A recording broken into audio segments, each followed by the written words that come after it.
요즘 제 댓글 보면서 제일 많이 나는 말이 그거예요. 형은 그렇게 한국 얘기하면서 왜 아직도 호주에 있어요? 왜 한국에 안 가요? 왜 거기서 살아요? 저는 늘 비자 때문이라고 했어요. 그 말도 맞아요.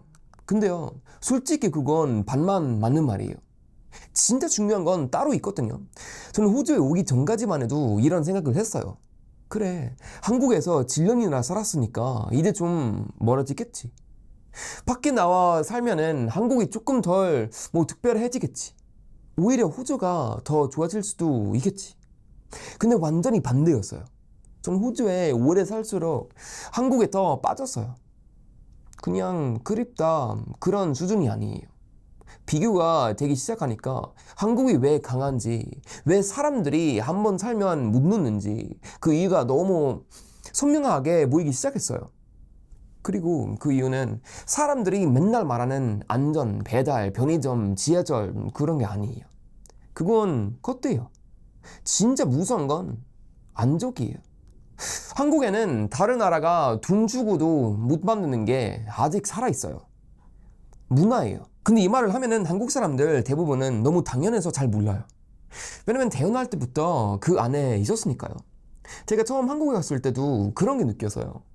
근데 그때는 제대로 몰랐어요. 그냥 신기하고 좋고 재밌고 에너지가 넘친다고만 느꼈어요. 진짜로 그게 뭔지 알게 된 건 오히려 한국을 떠난 다음이었어요.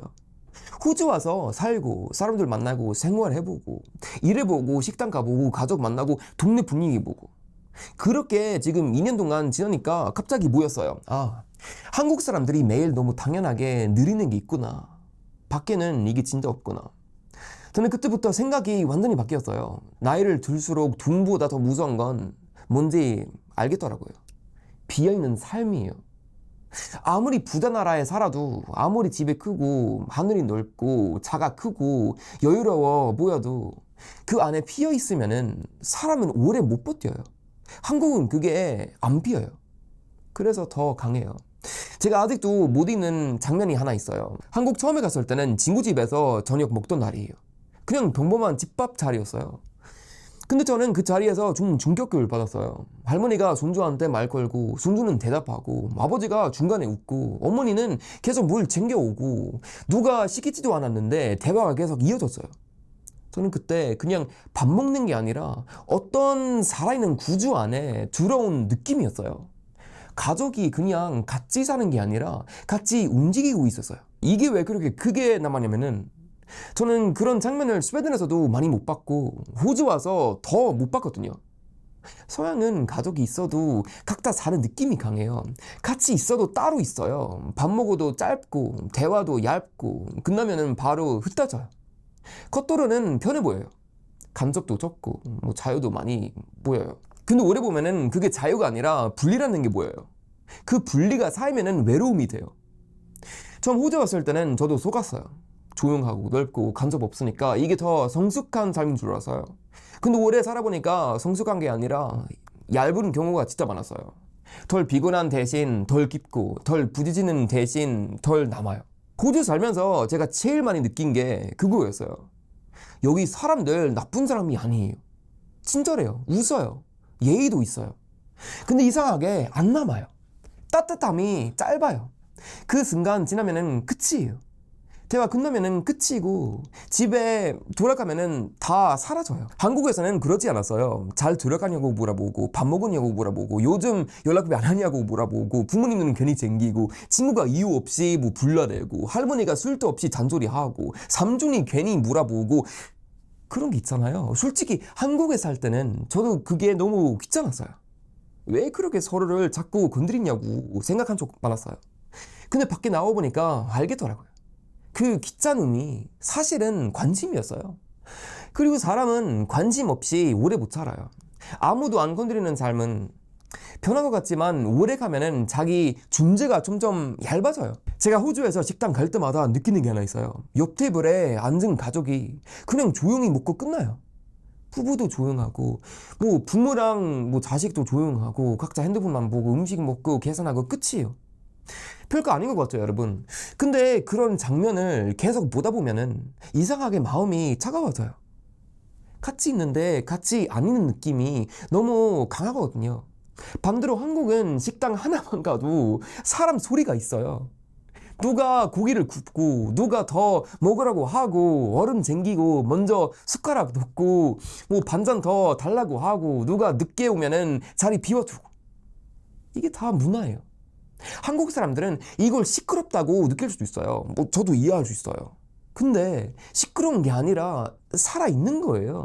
저는 이게 그 자유를 알겠어요. 조용한 게 무조건 좋은 게 아니에요. 너무 조용한 사회는 결국 사람 냄새까지 같이 없어져요.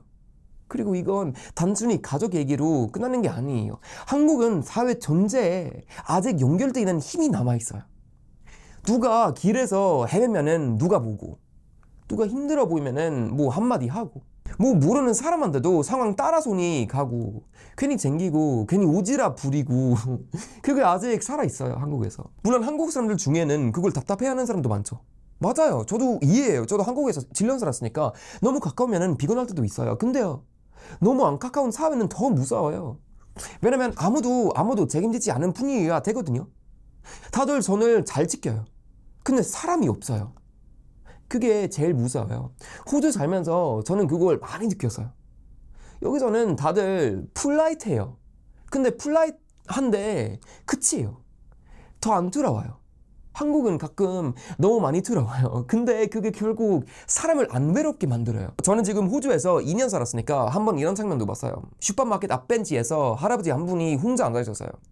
장바구니 하나 놓고 그냥 멍하니 앞만 보고 있었어요. 누가 말을 거는 것도 아니고 누가 데려오는 것도 아니고 그냥 시간이 지나가고 있었어요. 그 장면이 왜 그렇게 오래 남았냐면은, 저는 한국에서는 나이 든 사람이 그렇게 완전히 혼자 놓여있는 느낌을 훨씬 덜 받거든요. 물론 한국도 다 좋은 것도 아니죠. 근데 그래도 아직은 부모 챙겨야 한다는 감각이 있고 어른한테 전화해야 한다는 압박이 있고 같이 밥 먹어야 하는 분위기가 아직도 있어요. 한국 사람한테는 그게 부담일 수도 있어요. 맞아요. 저도 동의해요. 근데 그 부담이 사실은 누군가를 안 버리게 만드는 마지막 끈일 수도 있어요.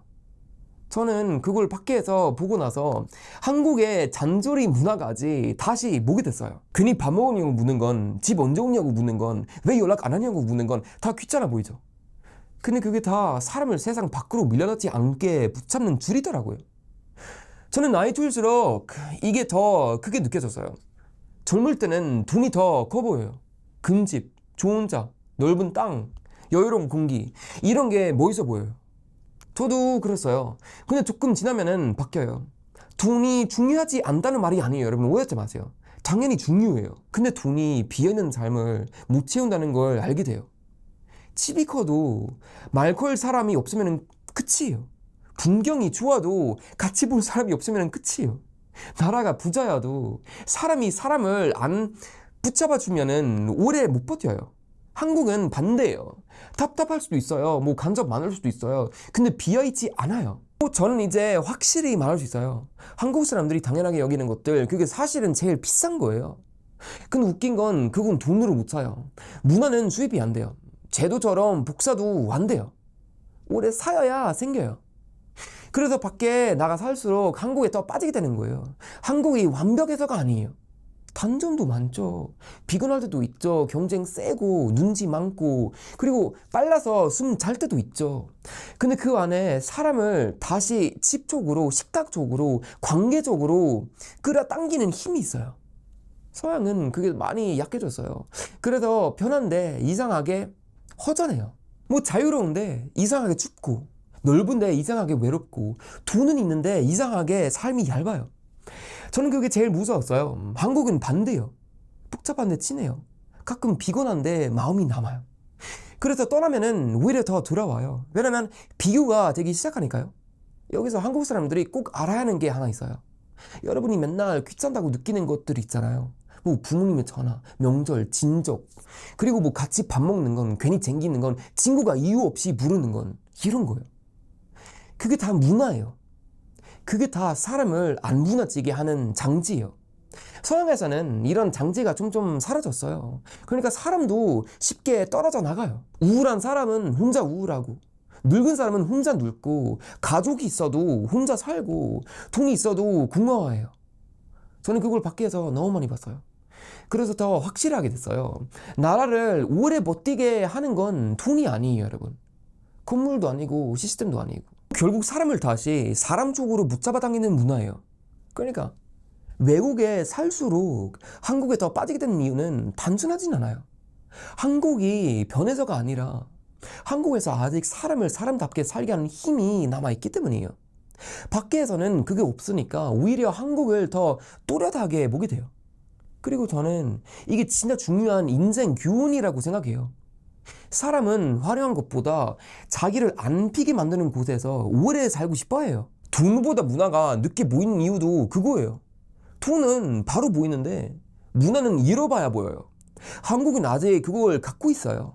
그래서 멀어질수록 더 그게 보이고 밖에 오래 있을수록 더 깊게 빠지게 되는 거예요.